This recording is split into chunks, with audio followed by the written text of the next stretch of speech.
Welcome back to our New York studios. This is hour 2 of NBA Today. Brian Windhorst, Danny Green, Amon Shumpert, Kendrick Perkins. I'm Malika Andrews. Gentlemen, we are counting down till game 2 between the Knicks and the Cavaliers. So let's get right to it, shall we? Because the Knicks are looking to make it 9 straight wins in the playoffs. Remember, they were down 2-1 to the Hawks in the first round. Since then, the Knicks have outscored opponents by 196. I caught up with their 2 All-Stars ahead of this series. Here's part 2 of my conversation with Karl Anthony Towns and Jalen Brunson.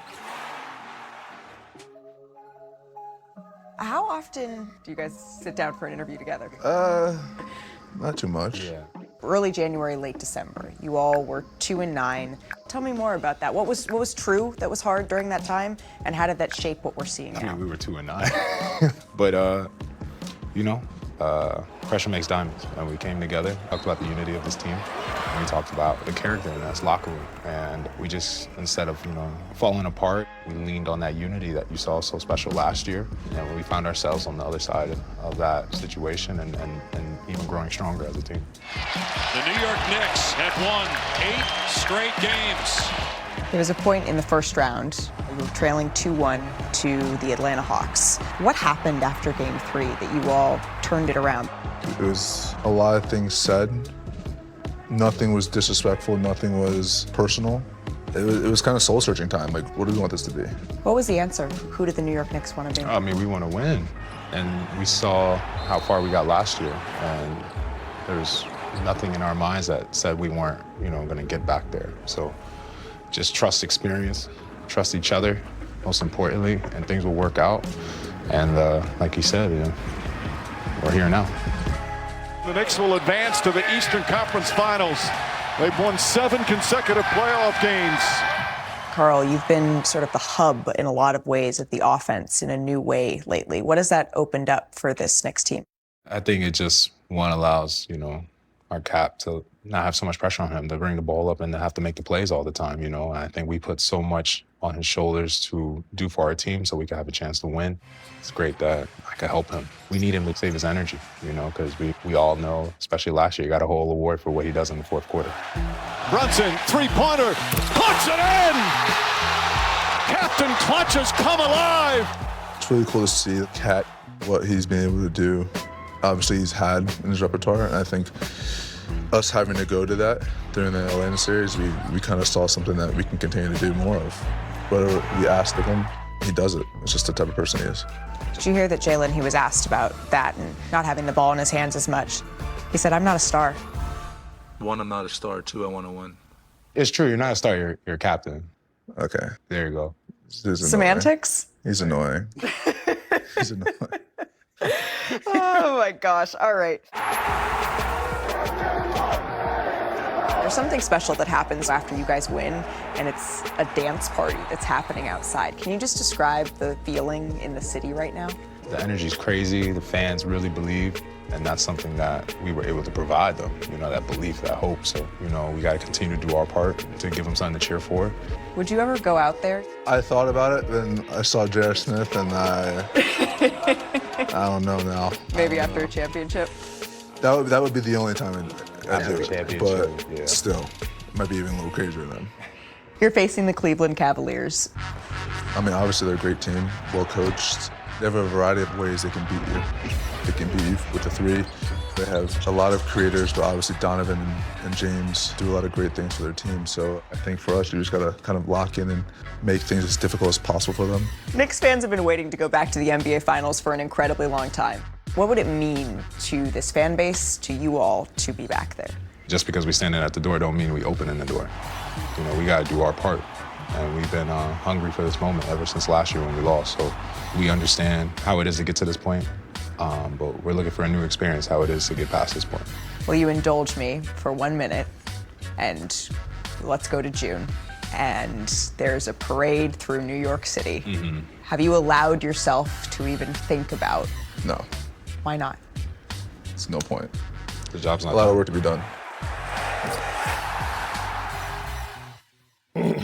All right, so Jalen Brunson says he's focused on the task at hand, which he should be, right? But we are allowed to look a little farther into the future, right? So, Perk, what do you think the Knicks are going to need to do to end that 50-year title drought? Well, they got to lean on Big Body Brunson, but again, Shump said something a month ago. I'm always watching.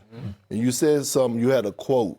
You said, you was talking about the Magic. You said they look like 5 fingers and they need to be a fist. Well, when I'm watching the New York Knicks right now, they that fist that Shump was talking about.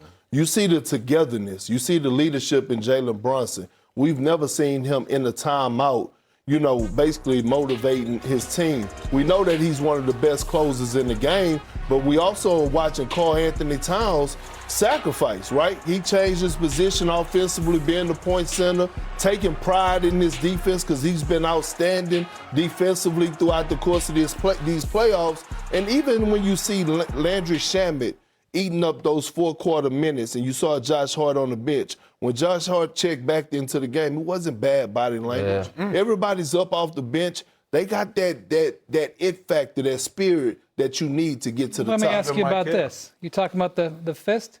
The pinky right now.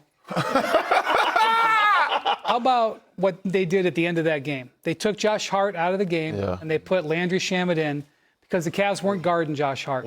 That spread the floor. This lineup has been very successful for the Knicks. So Josh Hart, this has happened occasionally, but look at this when the difference plus 36. So the reason this is because you got to guard the 5th player. It doesn't always have to be Shamet. They can go to Deuce McBride here, depending on how the lineup is. But I would not be surprised if the Knicks get into being behind late again, that Landry Shamet is in the game so they can spread the floor and let Brunson work. I would be surprised if they get down early. But I wouldn't be surprised if they insert Landry into the lineup sooner and Deuce, like once they get going, because Deuce was a big factor for them in that Philly series. He had like 4 or 5 threes in the 5 minutes that he got in the game. So Mike Brown might make that adjustment.